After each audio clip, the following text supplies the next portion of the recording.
आज हम management accounting के अंदर जो responsibility centre responsibility accounting chapter कर रहे थे उसका हम नेक्स्ट टॉपिक करेंगे, जो है हमारा steps involve in responsibility accounting. की रिस्पॉन्सिबिलिटी अकाउंटिंग करते टाइम जो है किन किन स्टेप्स को ध्यान में रखा जाता है।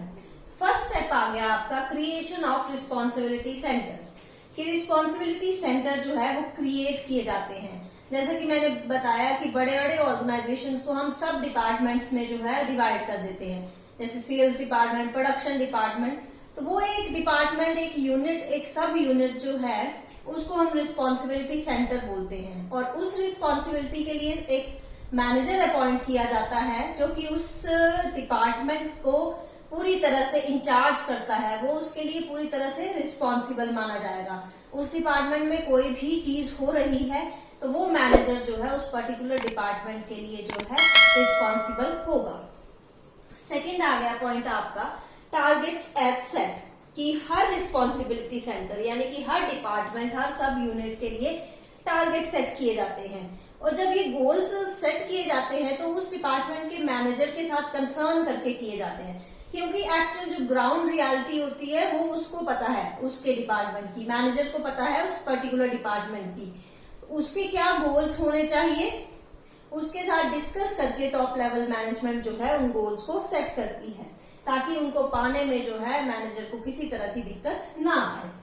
नेक्स्ट पॉइंट आ गया आपका रिकॉर्डिंग ऑफ एक्चुअल परफॉर्मेंस। कि जब जो है गोल्स सेट कर दिए जाते हैं हर एक रिस्पॉन्सिबिलिटी सेंटर या सब यूनिट या डिपार्टमेंट के लिए, तो फिर उसकी एक्चुअल में परफॉर्मेंस क्या है उसको रिकॉर्ड किया जाता है। मान लो प्रोडक्शन डिपार्टमेंट है, एक एग्जांपल ले रहे हैं।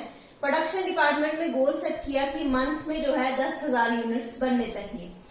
एक्चुअल में कितने बन रहे हैं फिर वो रिकॉर्ड किया जाएगा। जो टारगेट सेट किया गया वो किया गया कि एक मंथ में 10,000 यूनिट्स जो हैं वो प्रोड्यूस होने चाहिए। एक्चुअल रिकॉर्ड किया गया तो हमारे आए सिर्फ 9,000 यूनिट्स एक मंथ में बन के। ये रिकॉर्डिंग पहले टारगेट एक तरह से स्टैंडर्ड सेट किए जाते हैं, फिर एक्चुअल परफॉर्मेंस जो है वो मेजर की जाती है। नेक्स्ट स्टेप में हम क्या करते हैं, कंपैरिजन करते हैं, यानी कि टारगेट और हमारा जो एक्चुअल परफॉर्मेंस है उसको कंपेयर करेंगे और देखेंगे कि हमारी वेरिएशन पॉजिटिव आ रही है या नेगेटिव आ रही है। तो यहाँ पे हमारी वेरिएशन जो है वो नेगेटिव आ रही है, -1,000 यूनिट्स की, मीन्स 1,000 यूनिट्स जो है वो कम बन रहे हैं। अब इसमें जो है हमारा स्टैंडर्ड से एक्चुअल टारगेट्स जो है वो कम आ रहे हैं, जिसकी वजह से जो है ये वेरिएशन जो है टॉप लेवल मैनेजमेंट को जो है हम कम्युनिकेट करेंगे। और उसके बाद जो भी इंसान उस पर्टिकुलर चीज के लिए रिस्पॉन्सिबल होगा, इसके लिए रिस्पॉन्सिबल होगा, उसको हम जो है रिस्पॉन्सिबिलिटी उसकी ठहरा के उसके खिलाफ जो है एक्शन लेंगे। और लास्ट हमारा आ गया करेक्टिव मेजर्स। कि जहां तक हो सके अगर नेगेटिव वेरिएशंस आ रही हैं तो करेक्टिव मेजर्स उसके खिलाफ एक्शन लिए जाते हैं जो रिस्पॉन्सिबल होता है। टाइमली करेक्टिव एक्शंस लेने से क्या फायदा हो जाता है कि इन फ्यूचर जो है वो गलतियां नहीं होती हैं, हम फ्यूचर में जो है उस गलती को सुधार सकते हैं। ये था हमारा steps involve in responsibility accounting. Second topic जो हम करने जा रहे हैं वो है हमारा responsibility centres and its types. कि रिस्पॉन्सिबिलिटी सेंटर क्या होता है और उसके कितने प्रकार जो हैं होते हैं। तो रिस्पॉन्सिबिलिटी सेंटर जैसे कि मैंने पहले ही बता दिया कि जब डिपार्टमेंट को जो है सब यूनिट्स में बांट दिया जाता है तो एक सब यूनिट को रिस्पॉन्सिबिलिटी सेंटर बोलते हैं।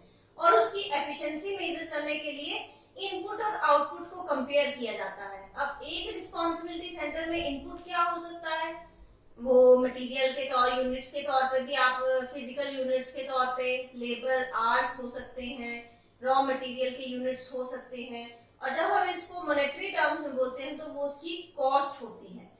उस मटेरियल को, उस फिनिश्ड गुड्स को बेच के जो हमें इनकम होगी वो आउटपुट होगा। जब इनकम और आउटपुट को कंपेयर किया जाएगा तो वो उस रिस्पॉन्सिबिलिटी सेंटर की परफॉर्मेंस को मेजर करने में हमारी हेल्प करता है। तो रिस्पॉन्सिबिलिटी सेंटर एक तरह से कंट्रोल डिवाइस के तौर पे काम करता है जिसमें हम जो है एक्चुअल जो हमारे इनपुट्स हैं उनको आउटपुट्स के साथ कंपेयर करके जो है एफिशिएंसी मेजर कर सकते हैं। ये आपके 4 तरह के होते हैं। रिस्पॉन्सिबिलिटी सेंटर्स को हम 4 मेजर टाइप्स में बांट सकते हैं। फर्स्ट आ गया आपका कॉस्ट और एक्सपेंस सेंटर, कि जनरली जब किसी डिपार्टमेंट या रिस्पॉन्सिबिलिटी सेंटर में हम मैनेजर को जो है सिर्फ कॉस्ट के लिए रिस्पॉन्सिबल ठहरा सकते हैं, उसके आउटपुट रेवेन्यू के लिए जो है रिस्पॉन्सिबल नहीं ठहराया जा सकता, तो उस डिपार्टमेंट को, उस रिस्पॉन्सिबिलिटी सेंटर को जो है हम कॉस्ट और एक्सपेंस सेंटर बोलते हैं। फॉर एग्जाम्पल जैसे अकाउंटिंग डिपार्टमेंट है, तो अकाउंटिंग डिपार्टमेंट जो आउटपुट दे रहा है हम उसको मॉनेटरी टर्म्स में मेजर नहीं कर सकते हैं, तो उस सेंटर को जो है हम कॉस्ट सेंटर बोल सकते हैं। इसके अलावा आपका सेकेंड आ गया प्रॉफिट सेंटर, रेवेन्यू सेंटर, कि जब जो है किसी रिस्पॉन्सिबिलिटी सेंटर में कॉस्ट मेजर नहीं की जा सकती, सिर्फ रेवेन्यू मेजर होता है, तो उस केस में उसको हम जो है revenue centre, revenue responsibility centre जो है बोल सकते हैं। थर्ड जो आ गया आपका वो है आपका प्रॉफिट सेंटर। प्रॉफिट सेंटर में जो है हम इनपुट यानी कि कॉस्ट और आउटपुट यानी कि रेवेन्यू दोनों को कंपेयर करते हैं और उसके जो डिफरेंस आता है उसको हम प्रॉफिट सेंटर जो है बोलते हैं। अब प्रॉफिट सेंटर के लिए जो है हमें या तो हम अपना आउटपुट सेंटर के बाहर कस्टमर को बेच रहे हैं या फिर अपने ऑर्गेनाइजेशन के अंदर ही किसी दूसरे रिस्पॉन्सिबिलिटी सेंटर को बेच सकते हैं। जब हम अपना इनपुट जो है बाहर वाले कस्टमर्स को, ऑर्गेनाइजेशन के बाहर जो कस्टमर हैं उनको दे रहे हैं, तो उनसे चार्ज किया जाने वाला प्रॉफिट जो है, उनसे जो हम पैसे चार्ज कर रहे हैं वो हमारा प्रॉफिट सेंटर में इंक्लूड होगा। और अगर हम अपने ही ऑर्गेनाइजेशन में किसी दूसरे डिपार्टमेंट को जो है सामान बेच रहे हैं, उस केस में ये मैनेजमेंट का डिसीजन होता है कि क्या कॉस्ट प्राइस पे ही उसको दे देना है सेकंड रिस्पॉन्सिबिलिटी सेंटर को, या फिर उसमें कुछ प्रॉफिट ऐड करके जो है सेकंड रिस्पॉन्सिबिलिटी सेंटर को जो है हमने बेचना है।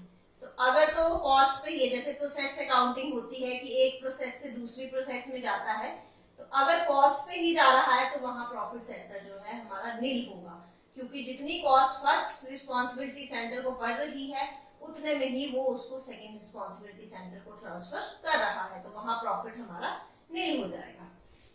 जो लास्ट हमारा रिस्पॉन्सिबिलिटी सेंटर आ गया वो है हमारा इन्वेस्टमेंट सेंटर, कि जब जो है एक मैनेजर सिर्फ ना कि कॉस्ट और रेवेन्यू को कंट्रोल करता है बल्कि उसके साथ साथ इन्वेस्टमेंट को भी कंट्रोल करता है, तो वो हमारा इन्वेस्टमेंट सेंटर में इंक्लूड किया जाता है।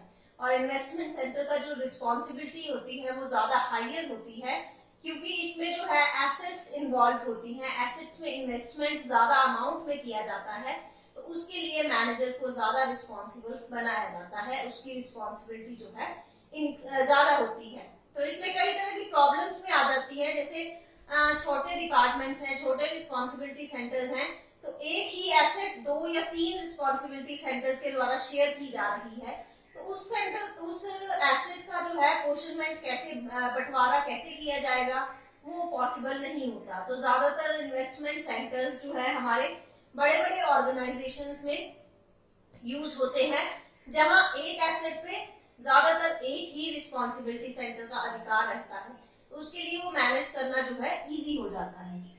तो ये थे हमारे responsibility centre and it's type. आज हमने 2 टॉपिक किए, स्टेप्स इन्वॉल्व्ड इन रिस्पॉन्सिबिलिटी अकाउंटिंग या प्रोसेस ऑफ रिस्पॉन्सिबिलिटी अकाउंटिंग भी बोल सकते हैं इसको। दूसरा responsibility centres and its types. अगर इसमें कोई भी पॉइंट आपको समझ नहीं आ रहा है तो आप कमेंट सेक्शन में लिख दीजिए, मैं उस पॉइंट को क्लियर कर दूंगी। Thank you.